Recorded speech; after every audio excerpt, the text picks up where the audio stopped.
Lihat kondisi perekonomian yang ada saat ini juga penuh tantangan, kemudian di satu sisi juga artinya cost yang harus dikeluarkan oleh perusahaan juga meningkat begitu dengan tadi kenaikan upah begitu. Nah ini kira-kira seperti apa mungkin gambarannya Pak untuk kinerja dari perusahaan? Apakah memang sanggup dan mampu begitu untuk tadi ya untuk kenaikan upah ini sendiri untuk di tahun 2023 atau seperti apa Pak Anton? Jadi Mbak Eva, selain tadi masalah legal, ini ada masalah lain yang dihadapi terutama industri yang namanya labor intensive export oriented. Seperti sepatu, garment, dan yang lain. Dan saya surprise juga Pak David, ternyata karet kita pun kena pukulan juga. Artinya ekspor karet kita, dan ini karet rakyat ya, artinya membeli dari rakyat jadi keram rubber baru diekspor untuk ke ban mobil dan lain-lain. Itu mereka juga menghadapi masalah yang besar. Saya tidak cek satu persatu, tapi kalau kita dalami, saya yakin makanan, minuman, elektronik dan lain-lain mengalami penurunan. Karena apa? Barangkali kita bisa bilang kinerja ekonomi Indonesia baik, tetapi kita kan tergantung permintaan luar negeri. Nah, permintaan Amerika dan Uni Eropa itu untuk sepatu rata-rata turun 50%, garment turun 30%, dan yang lain-lain juga ada impact ke situ. Mengakibatkan kita ini tidak kuat karena beginilah, kalau di industri yang OEM bisnis seperti garment dan sepatu, kita mengenal yang low season dan peak season. Low season juga order menurun, tetapi kita tahu ada kompensasi pada waktu saat peak season. Tapi sekarang ini buyers juga angkat tangan. Dia tidak bisa menjamin sampai kapan dia bisa fulfill order ke kita. Bisa saja menjadi sampai akhir tahun 2023, ya tapi mudah-mudahan sampai pertengahan tahun saja, kita wait and see ya.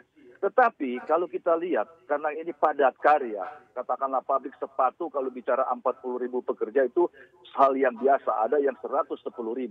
Kalau rata-rata upah dia harus bayar saja 4-5 juta untuk daerah sekitar sini, itu kan berarti sekitar 160 sampai 200 miliar per bulan. Dengan tidak ada pekerjaan, tentunya PHK itu sesuatu yang tidak bisa terhindar. Nah ini yang tolong juga pemerintah mengerti agar supaya jangan kita memperdebatkan apakah ada PHK atau tidak.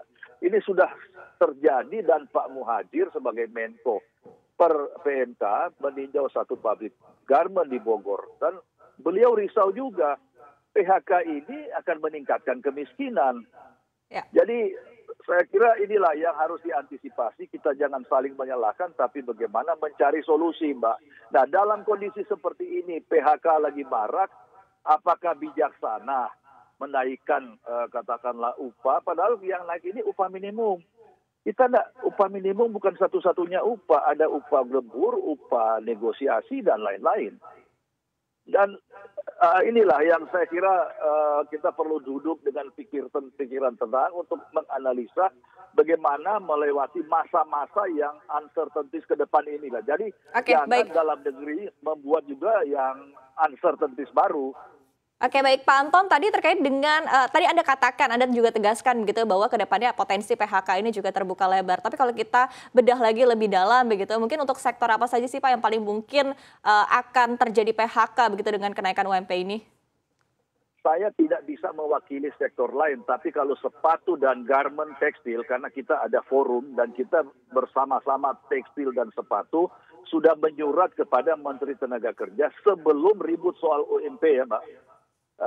Jauh sebelumnya kita sudah bicarakan bahwa kita minta untuk meminimalisir PHK, jadi bukan berarti tidak terjadi, akan meminimal. Tolong pemerintah bisa enggak jam kerja itu dibuat kebijakan. Kalau sekarang 1 minggu 40 jam, itu menjadi 30 jam dengan sistem no work no pay. Apakah memang tadi ya opsi ke depannya untuk PHK ini sendiri menjadi satu-satunya opsi begitu? Tidak ada opsi lain untuk melakukan efisiensi mungkin dengan merelokasi pabrik begitu Pak, melihat pemetaannya cari yang mungkin UMP-nya juga masih masuk begitu terhadap budget perusahaan atau seperti apa Pak Anton? Pak, kalau bicara opsi untuk relokasi, ini kan walaupun berat tapi mudah-mudahan hanya sesaat ya, hanya setahun paling lambat ya. Dan kalau relokasi dan tidak ada order sama juga Mbak. Kita mau pindah ke ujung manapun, kalau tidak ada order ya nggak bisa apa-apa. Tapi menarik yang dikatakan Pak David, saya ingin baca laporan tahunan dari BKPM. Tahun 2013 itu dengan investasi masuk 398 triliun mempekerjakan 1,8 juta orang atau rata-rata per 1 triliun 4.594. Makin menurun di tahun 2021 900 triliun mempekerjakan 1,2 sekian, rata-rata 1.340.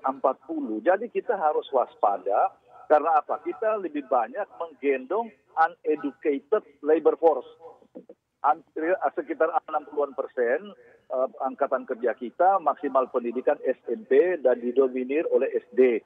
Dan kalau kita bicara informal worker, itu juga 60% informal worker, 40 formal.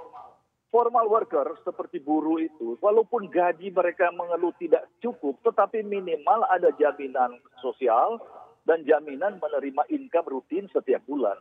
Dibandingkan nasib 60% lain yang tidak ada kepastian. Jadi saya kira memang kita tidak bisa mengakalin untuk dalam hal tidak ada order. Saya kira jangankan kita, bank sebesar BCA pun Pak David, ya, kalau memang tidak ada bisnis, ya pasti rasionalisasi juga. Ini bukan sesuatu yang mengada-ada, tetapi begini, Pak. Namanya PHK juga tidak gampang. Pertama, kita sedih juga. Kedua, itu costly. Kita harus membayar severance payment yang begitu besar. Itu juga mikir dua kali. Dan ada bisnis-bisnis sekarang yang memang kalau ditutup susah, mau teruskan juga susah, tapi lebih baik diteruskan. Karena kalau begitu kita tutup, kewajiban satu sekaligus harus segera dibayar. Itu pun menjadi persoalan. Jadi mungkin ya sepakat dengan Pak David, kita mesti membedah secara lebih jeli mana yang sukses. Berbeda kondisi dengan tadi batu bara, sawit dan lain-lain ya, yang sekarang ini menikmati. Itu ya wajar saja dalam usaha ya, ada up and down ya.